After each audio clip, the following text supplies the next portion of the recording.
ಗಿಡಗಳನ್ನ ನೆಟ್ಟು ಅದಕ್ಕೆ ಸೇಫ್ಟಿ ಕೂಡ ಕೊಟ್ಟಿರೋದಕ್ಕೆ ಆ ರೀಟಾ ಸಂಸ್ಥೆ ಎಲ್ಲ ಬಂದವ್ರಿಗೂ ಸಹ ನಮ್ಮ ಶಾಲೆಯ ಪರವಾಗಿ, ಮುಖ್ಯೋಪಾಧ್ಯಾಯರ ಪರವಾಗಿ, ಮುದ್ದು ವಿದ್ಯಾರ್ಥಿಗಳ ಪರವಾಗಿ ತುಂಬ ಹೃದಯದ ಸ್ವಾಗತವನ್ನ ಬಯಸುತ್ತೇನೆ. Welcome class go.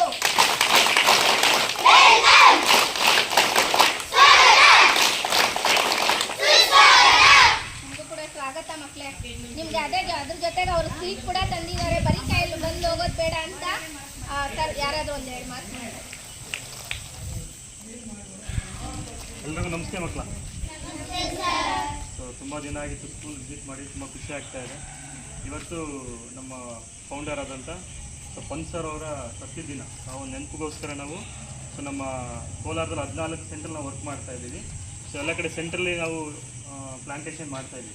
ಬಟ್ ನಾವು ಏನು ಮಾಡ್ತೀವಿ, ಕೋಲಾರಲ್ಲಿ ಸ್ಕೂಲ್ಗಳಲ್ಲಿ ಪ್ಲಾಂಟೇಷನ್ ಮಾಡ್ತಾಯಿದ್ವಿ. ಏನಕ್ಕೆ ಅಂದರೆ ನಿಮ್ಗೆ ಅದ್ರ ಬಗ್ಗೆ ನಾಲೆಡ್ಜ್ ಸಿಗಬೇಕು. ಅದು ನೀವೇನು ಮಾಡಬೇಕು, ಗಿಡನ ಏನು ಮಾಡಬೇಕು, ನೀವು ಸೇಫಾಗಿ ನೋಡ್ಕೋಬೇಕು. ನಾವು ಬೇರೆಲ್ಲ ಹೊರಗಡೆ ಹಾಕಿದ್ರೆ ಸೇಫ್ ಇರೋಲ್ಲ, ನಾವು ಶಾಲೆಯಲ್ಲಿ ಹಾಕಿದ್ರೆ ಸೊ ನಮ್ಮ ಮಕ್ಕಳನ್ನು ಸೇಫ್ ಮಾಡ್ತಾರೆ ಅಂತ ನಾವು ಇಂಟೆನ್ಷನ್ ಇಟ್ಕೊಂಡು ಹಾಕ್ತಾಯಿದ್ದೀವಿ. ಜೊತೆಗೆ ಆನಂದ್ ಸರ್ ಬರ್ತಾರೆ ನಿಮಗೆ ಮಂಡೇ.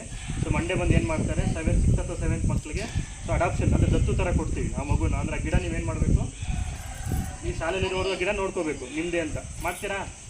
ಸೊ ಅದಕ್ಕೆ ಒಂದು ಫ್ರೀ ಪ್ಲೇಟ್ ಅಂತ ಬರುತ್ತೆ. ಆ ಗಿಡ ಏನು, ಅದ್ರ ಗಿಡದ ಇರೋದು ಏನು, ಮತ್ತು ಅದು ಯಾರು ಅಡಾಪ್ಟ್ ಮಾಡ್ಕೋತಾರೆ ಆ ಹೆಸರು ಕೂಡ ಅದರಲ್ಲಿ ಇರುತ್ತೆ. ಆ ಗಿಡ ನೀವು ಶಾಲೆಯಲ್ಲಿರೋವರೆಗೂ ನೀವು ಅದನ್ನು ನೋಡ್ಕೋಬೇಕು. ಅದು ನಮ್ಮ ಉದ್ದೇಶ. ಆಗ್ಬೋದಾ?